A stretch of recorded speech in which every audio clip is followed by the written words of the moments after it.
ఆయన ఒకానొకప్పుడు అరుణాచలం కొండ మీదకి ఎడుతుంటే ఒక పొదకి ఆయన కాలు తగిలింది. దాంట్లో తేనె పట్టుంది, తేనెటీగలు లేచాయి. ఆయన వెంటనే, అయ్యయ్యో మీరు కష్టపడి కట్టుకున్న ఇల్లు నా కాలు తగిలి మీ గూడు చిదిరింది, మీకు బాధ కలిగింది. మీరు పొందిన బాధ నేను పొందితే తప్ప నా పాపం పోదు. మిమ్మల్ని నేను ఎంత ఖేద పెట్టానో ఇక్కడికి వచ్చి గూడు కట్టుకుని ఉన్నవాళ్ళని. కాబట్టి మీరు కరవండి అని ఆ కాలు ఎత్తి రాయి మీద పెట్టి నించున్నాడు.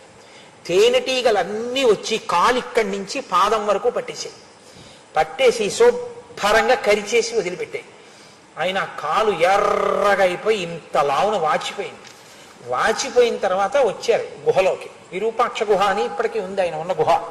ఆ గుహ దగ్గరికి వస్తే ఆయన దగ్గర ఉండేవాడు కుంజుస్వామిని ఒక పరిచారికుడు.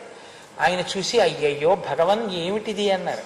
అంటే ఈ కాలు అనేవారు ఆయన. ఆయన ఎప్పుడు శరీరాన్ని వేరుగా చెప్పేవారు. ఇది అంటుండేవారు ఆయన. ఇది వాటి గూట్ని పాడు చేసింది. మరి ఇది శిక్ష అనుభవించాలిగా. అవి దీన్ని ఒక్కదాన్నే కరిచాయి, ఆయన మిగిలిన శరీరాన్ని కరవలేదు. అందుకని ఇది బాధపడుతోంది.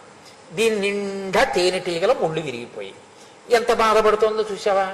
మరి జాగ్రత్తగా ఉండొద్దు, ఇంకోళ్ళని ఎందుకు బాధ పెట్టడం అన్నారు. అంటే అప్పుడు ఆ కుంజుస్వామి వెళ్ళి శ్రావణం తీసుకొచ్చి డాక్టర్ దగ్గరికి కూడా వెళ్ళలేదండి ఆయన. ముళ్ళు తీసేశారు, ఒక్కొక్క ముళ్ళు. అందుకే రమణుడి శరీరం విడిచిపెట్టేసేంత వరకు ఒక కాలు లావుగా ఉంటుంది ఆయన ఫొటోస్లో కూడా ఇప్పటికీ. అంతటి బ్రాహ్మీమయ మూర్తులు, మహాపురుషులు ఈ దేశానికి ఖ్యాతి తెచ్చారు. వాళ్ళ వల్ల కీర్తి తప్ప నిజానికి ఈ దేశానికి కీర్తి కేవలం ఐశ్వర్యం వల్ల కాదు, అటువంటి మహాపురుషుల వలన కీర్తి వచ్చింది.